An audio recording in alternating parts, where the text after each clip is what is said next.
Good morning, London. Good morning, Will. How are you doing? Morning, Hazard. Very well, thanks. I'm enjoying this hot sunshine we've got at the moment.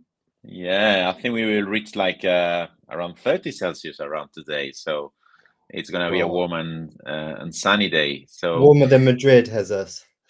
well, not so much, not so much. In Spain, we will have 40 degrees in Seville Wow. and Cordoba today. So it's gonna be a burning pan. Yeah. Yeah.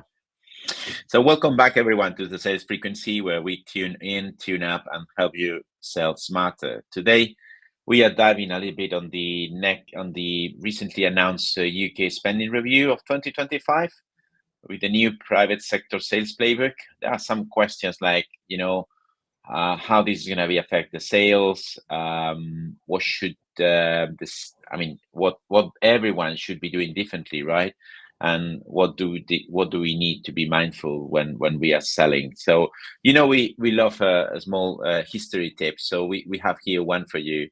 So back in 1931, the UK government set up an emergency budget that slashed its public spending to tackle a national crisis. So, as you know, that was the year where the UK came out of the pound, right? So it was a response to the global Great Depression and domestic financial crisis we had. And this had profound impact in several key industries, right? So, in essence, the GDP was contracted by 5%. There was a lot of unemployment. Industrial production went down by 11%, and the sterling was devaluated around 25%, right? Because we left from the gold standard. So it was a massive change, potentially more than today. But there are some lessons that maybe we can apply, right? Because the UK government, the chancellor, published on the 11th of June some significant shifts in funding priorities. The major industries were healthcare, with announcing a 3% increase in I mean up to 29 billion annually. Uh, Digital health infrastructure was a big upgrade as well, with 10 billion. Of course, we have transport and logistics and housing and construction, defense, which is very in the news these days, unfortunately, and energy, right? With nuclear power, we all know that all these AI data centers, etc., are eating energy more than ever, right? So, but I want to just highlight a couple of things on education. They've announced an increase of, an increase up to get 1.2 billion annually on a skills training, especially for young people. And then importantly as well, in entrepreneurship and technology, they announced 2 billion for AI and innovation funding. So in the previous year, we've been hearing about there is a lot of investment in innovation, and now AI is in the headlines, right? So yeah, we are coming to a very interesting scenario, right? Yes, and I also just wanted to add that whilst today's episode is all about the spending review that was announced a week or so, still in the news we're hearing um, you know, the situation between Israel and Iran that is dominating headlines, and the uncertainty that provides the world also kind of gives us a challenging sort of economic background that we're inevitably going to have to deal with at some point. But I think, yeah, for the purpose of our discussion today, Hezers, we are really focusing on what the spending review that was announced by Rachel Reeves in her spring budget. Um, so Hezers, yeah, well, whilst most of the headlines are about public spending, what private sector shifts do you see sellers needing to watch? Well, I think in particular the CFOs of the private sector will become more cautious. If government is tightening, uh, they will think we need to watch our own house, right? I think buyers are delaying maybe discretionary projects and deferring non-essential investments. So everyone is going to be taking a little bit more care what to invest, what to risk, right? I think at board level, there might be a reprioritization.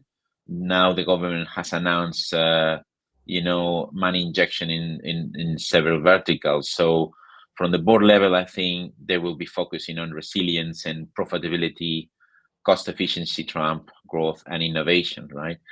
I believe that it will be an increase in internal pressure to justify every spend, every penny, right? Because at the end, this is a shift. This is a change. We could have other changes in the future in 1 year, 2 years, 3 years. So we need to be careful and get these budgets approved. And what I think is even more important, not just the budgets in the companies, but execution, right? So something that you can execute and get the outcome quickly. And then I think the capital investments may slow, maybe, right? Because this creates all uncertainty and big changes. So nevertheless, maybe operational efficiency investments may accelerate, in order to get, What do you think? I'm just thinking, do you think private sector sales will become longer and more complex?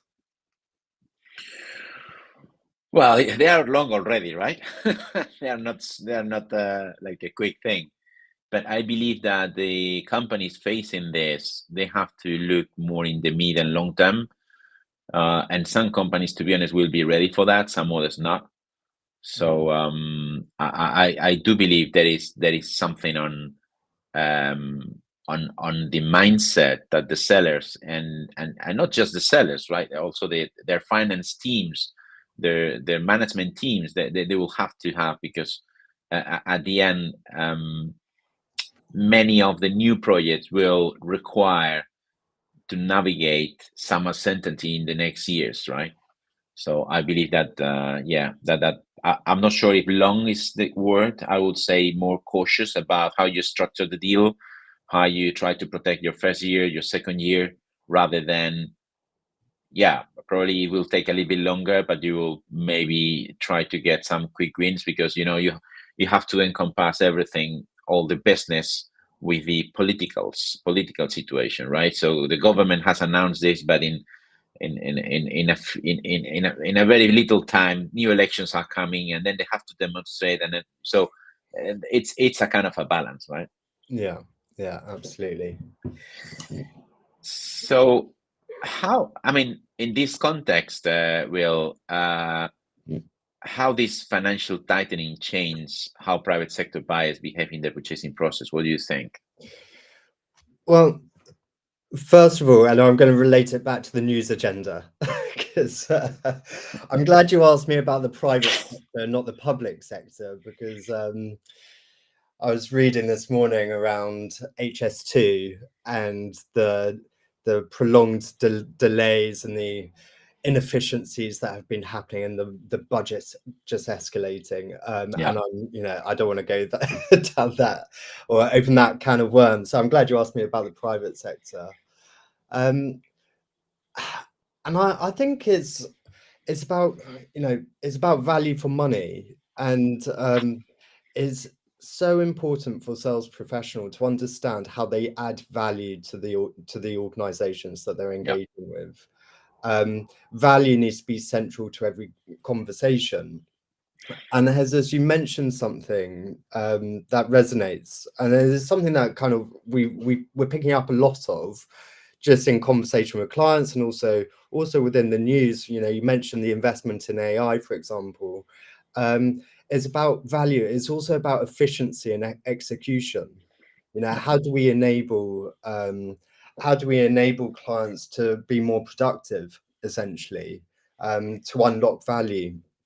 I mean, Consalia does that through training, but AI does that on a different scale. And so I think that's what I think that's what one of the impacts is going to be. So value is one. I also think there's this uncertainty that we've mentioned. We should be used by now to be working in an It's uncertain environment. I mean, when has it been certain? I mean, yeah. I can't remember when has this. Maybe you can tell me. in your career, when do you feel like the last kind of stable uh, sort of economic situation has been? But in my career, it's always been slightly dodgy. Yeah, I think it's not stable is not the word. The word, maybe the word is that from bumps, the one bump to the other one was maybe more time, and now Mm-hmm. it's like it looks like every week there is a bump, but it's where we live. So, and it's gonna be more frequent. So we need Yeah, to. so we should Yeah. be, I mean, from my point of view, I think, getting to a point where we should be used to this by now. We should be used to being agile. We've been talking about how sales organizations need to be agile since for as long as I've certainly been at Consalia. But I do think that the world is shifting, and this uncertain world is really predominant. Um, and the impact of that is risk aversion. It Yeah. undoubtedly has to be. Clients need to wait and see how the dust settles before they kind of make big investment decisions. Um, and risk aversion can mean, you know, delaying budgets for investment on certain tools or on training or whatever. But it also might mean where they want to stick to who they know, their trusted suppliers. They don't want to take a risk on on something new, unless, I would assume, unless they are showing value in a way that someone can't. That's the competitive edge. Yeah. Um, Yeah. yeah, Yes. So we have. Sorry to interrupt you, Will. no We have worries. here a comment from the chat from Tristan. Thank you, Tristan. He is commenting that regarding political considerations, we see impact for global companies selling globally with some of the tech houses. It's interesting you mentioned the tech houses, Tristan, because at the end, companies like Microsoft, Amazon Web Services, I mean, everything that is created, let's say, in the Silicon Valley or in the US, but they don't just build a platform or a solution. They build a complete ecosystem, right? If you think about it, if you have an iPhone, it's not that you have a piece of hardware that is very nice with a great experience. It's a full ecosystem with apps, with an account, with movies, with music, with a lot of stuff, and currently it doesn't exist a lot of alternatives. I mean, there is no alternative really in the West world, right? We should go to an example of China creating their own kind of tools and type of Google and type of Microsoft, etc. But out of China, there is nothing similar, right? And to be honest, that's a big question because there are some ecosystems we cannot get rid of. Really, it's like even if the European Commission, and the UK, everyone decides to we don't want anymore to just use Microsoft because it's a US company. That's not going to happen. That's it, right? Because you don't have a powerful alternative to it. So I believe that for global companies we headquartered in the US, especially related with the tech, they will continue selling globally. They will try to navigate these political considerations. Yes, I mean, political considerations is quite wide. So one thing is that we review the budget in the UK. Another thing is that a war starts somewhere, which then is everything is unpredictable. But yeah, I do believe that you still is about the world is not the same everywhere. So if one region or nation for whatever reason is not you are not properly connecting, let's say US with I don't know whoever region, right? You will be able to find other regions, right, or other countries where to. I don't know, Will, if you want to add something on that. I mean, it's a really complex question, this one, and Mm. you can delayer it. I was just thinking, you know, what's happened during my career that has led to kind of tighter regulations because of political positions. And, you know, I just the first thing that came to my mind was GDPR when the EU started regulating against GDPR, and for US companies that hosted data offshore kind of at US, they had to quickly respond to the regulation that happened within the EU. Then we've had Brexit, and how certainly that's impacted the UK quite massively, and how organisations had to respond.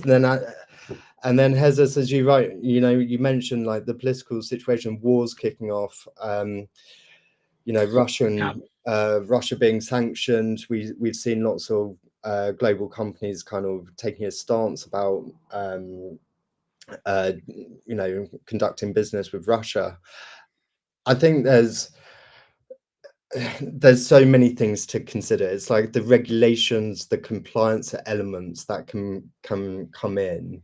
There's also values as well, which I think is really important. Is at what cost do you want to be conducting business in a region or a country that may not echo your own values, is something that's important. And also, how does that then translate to your customer and your customer's customer as well? There's so much. You could do a whole white paper on this one, Tristan. But yeah, thank you for your question. I mean, I don't know if I imparted any wisdom or knowledge in my response there, but yeah, it's big question, that one. That's good. That's good, Will. Yeah, and then I think just going back to how we're seeing kind of financial tightening. I think finance is going to play a really big role in the decision-making process, Hezes. And what I would say, and to anyone listening, I think sales people need to be really equipped in terms of how they can position their products and solutions in a way that would resonate with the CFO. And I think that's going to become really important. And it's a capability gap we see a bit more of. Within the sales teams. And also very connected to the finance teams, right? So it's you have to go hand by hand to the deals now more than ever, right? Because you need finance projections, cash flow forecasting, finance risk evaluation. So you need all these kind of tools, and of course you need to be back, and also sometimes you will have to escalate and go for further approvals, because this long term mean that maybe the project is bigger, the risks are bigger, so then you need to go through all these things, I guess. And I've had someone comment to say, is this about do we need to have a mindset of survival at the moment? And I'm not sure. I think it's too early to say, because I think the markets haven't responded, very negatively so far to what's happening in the world. So we're not as if we're in a deep recession right now. We're right on the brink. It's very slow growth. I think that we are still operating in a sense that we want to grow, but do you think there's a shift, Hezes? Do you think there's a shift that sales should be more around growing or providing value to enable clients to grow or to survive? What do you think? Well, that's a good question, Will. I think I think the system, by the system I mean the full planet, with all the regions, all the business, all the verticals, at the end is very complex. It creates like a net. So I think there are some events that are pulling the net or tightening the net, in the sense of a couple of wars, in the sense of US tariffs, but then go back. There are many things, right? But I believe that there are enough points in the net as to not break it. So the thing, as you say, is how you navigate through the net to reconfigure your business and your go-to-market strategy quickly, and of course connecting mindsets, because the mindsets are the ones that will connect the buyer with the seller and will establish trusted long relationships, right? Otherwise you are changing all the time. So I think there is growth definitely, because this tension on the net will produce growth in several industries, and some others are more looking into consolidation. So that's the reason. That's the case, for instance, of telecoms. Demerging. So we've seen Telefonica just divesting from or getting out of several countries in Latin America to focus the investments in the UK and Europe. So we will see more moves like this. So definitely it's about getting more powerful, get a free cash flow more powerful, right? And even if you have to concentrate the business to from there grow, right? So I think every situation will be different. I would say that we are not in surviving mode in general, but we are getting ready for it. Yeah. Yes, yeah. So given biopsychology at the moment, and potentially the risk aversion and everything that we've kind of been discussing so far, what kind of practical adjustments do salespeople need to make, in your opinion, Jesus? Well, I think people has to stop selling products, right? Still, we meet some companies and find out that, for instance, in the onboarding, right? They just do onboarding course for products and processes, but they are not talking about mindsets. They are not talking about how to build a relationship, a trusted relationship. So I believe that we need to start or reinforce selling with quick impact that keeps momentum for the mid long term, right? So positive around cost avoidance, operational stability, and long term risk reduction, but looking into more solutions that are co-built with the customers, right? So these proposals, of course, have to deliver the right returns, but at the same time, they have to be able to keep up with the medium large budget availability, the risk, the changes, all these curves in the road, right? We probably will see some businesses designing carve out routes to protect their business or their profitability, right? And we've looked into some examples recently, some of our customers as well. I think they will start probably to build highly tailored return on investment cases. So even with modest purchases, right, that are starting to demand more justification. So I think that the return on investment on something quick in one hand, but on the mid long term vision and risk assessment on the other. So this is a delicate balance, right? Uh, potentially, potentially we will see companies starting to introduce smaller pilot programs or phase rollouts, to its financial commitment. Yeah, maybe these longer decision cycles we've already discussed. Yeah, potentially the buyers will navigate some internal politics. We've discussed about that, right? So we will need to coach the champions of these things, because you'll have to speak with more people internally, with more people externally, and convince more people. So it will not be no longer like a one-to-one. It's going to be a more like a team-to-team, right? Then potentially by that you have to think about expanding your buying committee relationships, right? And your and the influence that has all this kind of relationship map, right? And for that, I think you need to use action research techniques, right? Because you have to be more informed when you meet a customer on who you are talking to, who is the key decision maker, who is the influencer, who has the power to stop the project, etc., etc. And you need to understand that, and you need to do a deep research on all these situations with your best contacts in the company, but also externally with analysts, reports, news, everything that may come to your hands. Yeah, I do think that's the expectation these days, especially with the wealth of information that we have at our sort of fingertips. Yeah. The Okay, human connection becomes more important. yes, yeah. This is connected to one of the comments we have in the chat. Will, I ask you that on behalf, right? So with the geopolitical situation and its economic uncertainty, what of the four Consalia values mindsets do you think are the most important from a seller's perspective, and how might these situations change the mindsets of the buyers? What do you think about that? Let me just process the question. With the geopolitical situation as it is, do you think are the most important from a seller's perspective? How might these situations change the mindsets of the buyers?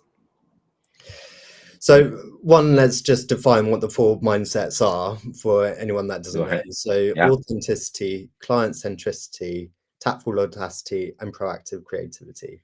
Now,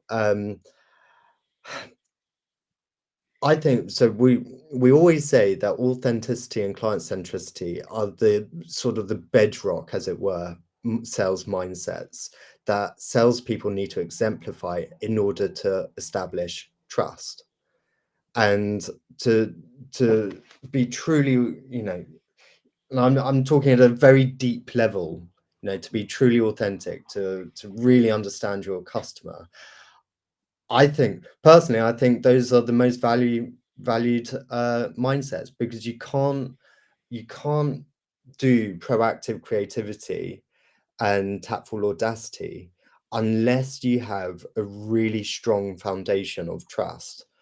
And I think, considering the geopolitical situation, the economic uncertainty, trust is such a critical value that you need to have with your clients, to help navigate. We need to support each other. You need to operate, you need to collaborate and create value together. And you do that through trusted relationships. What are your thoughts, Jesus? No, I think you're completely right. The trust is super important in this uncertainty moment, right? I can think about one of our customers that through navigated a very tough situation through business when the COVID came in. And you know which customer I'm talking about. Mm-hmm. And they are in the travel industry, so they had a big impact. But with one of their major customer, they due to this trust, they help this customer to navigate through these very difficult moments and months, even taking some investment at so it's like a investment where normally is you are receiving money from your client, right? So you're investing on your client. But when the pandemic went out, then this level of trust and level of partnership that was previously unprecedented really returned back, right? Yeah. And gave returns to this company. So we cannot mention, because it's like a confidential thing, but yeah, I think it's the same. We are in the same situation. We need to focus on building trust. From this trust, which is the foundation, then you can start to create boldly new solutions and relationships and ecosystems that may work, right? So Yes. we are almost coming to the end of the show. Yeah, I think it's an amazing topic, and I would love to have more interaction with you. I know that Tristan made a second question here. Thank you very much, Tristan, for that. And another LinkedIn user made another question. We'll try to, Will and myself, make some comments on LinkedIn. But thank you very much for these interactions. And I think that's all for today. No, Will? I think that's it. But thank you, Jesus, and thank you for anyone that's listening and the questions. It was a big topic. Yes. We will not fix in one go, but we'll try to Exactly. get some light of it. Yeah. Okay. All right. Thank you very much, Will. Thank you very much to the audience.